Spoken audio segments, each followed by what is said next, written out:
Welcome back to ವಿದೇಶ್ರೀಸ್ mini log. ಇವತ್ತು day 3 of Navratri and ಇವತ್ತು ಸ್ಯಾರಿ ಕಲರ್ ಬಂದು ಒಂಥರ ಬೂದಿ colour or grey colour. So ನಾನು ಬೆಳಗ್ಗೆ ಹೋಗಿ ಮಾರಮ್ಮನ ದೇವಸ್ಥಾನಕ್ಕೆ ನಿಂಬೆಹಣ್ಣಿನ ದೀಪ ಹಚ್ಚಿ, ಹಾಗೆ ನಾವೆಲ್ಲರೂ ಬಂದಿದ್ದು ದುರ್ಗಾ ಪರಮೇಶ್ವರಿ ದೇವಸ್ಥಾನಕ್ಕೆ.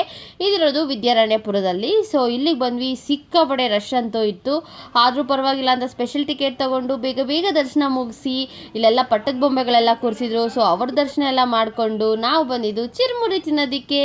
ಸೊ ಟೈಮ್ ಆಗೋಗಿತ್ತು ಅಂತ ಹೇಳ್ಬಿಟ್ಟು ಸ್ವಲ್ಪ ಚಿರುಮುರಿ ತಿಂದು, ಹಾಗೆ ಒಂದೆರಡು ಫೋಟೋಗಳನ್ನೆಲ್ಲ ತಗೊಂಡು ಮನೆಗೆ ಬಂದು ಪಾಯಸ ಮಾಡಿದೆ ಇವತ್ತು. ಹ್ಯಾಂಡ್ ದೇವಿ ಹೆಸರು ಬಂದು ಚಂದ್ರಘಂಟ ಅಂತ. ಸೊ ಅದಕ್ಕೆ ಹಾಲಿನ ಪಾಯಸ ಅಂದರೆ ತುಂಬ ಫೇವ್ರೇಟು. ಸೊ ನೈವೇದ್ಯಕ್ಕೆ ಹಾಲಿನ ಪಾಯಸ ಮಾಡಿ, ಹಾಗೆ ಹಾಲನ್ನು ಕೂಡ ನೈವೇದ್ಯಕ್ಕೆ ಇಟ್ಟು ಪೂಜೆ ಮಾಡಿ ಬಂದು ಬೆಟ್ಟದ ನಲ್ಲಿಕಾಯಿ ದೀಪ ಹಚ್ಚಿದ್ದೀನಿ. ಸೊ ಇವತ್ತಿನ ಲಾಗ್ ಹೀಗಿತ್ತು. ನಿಮಗೂ ಕೂಡ ಇಷ್ಟವಾಗಿರುತ್ತೆ ಅಂದ್ಕೊಂಡಿದ್ದೀನಿ. Thank you.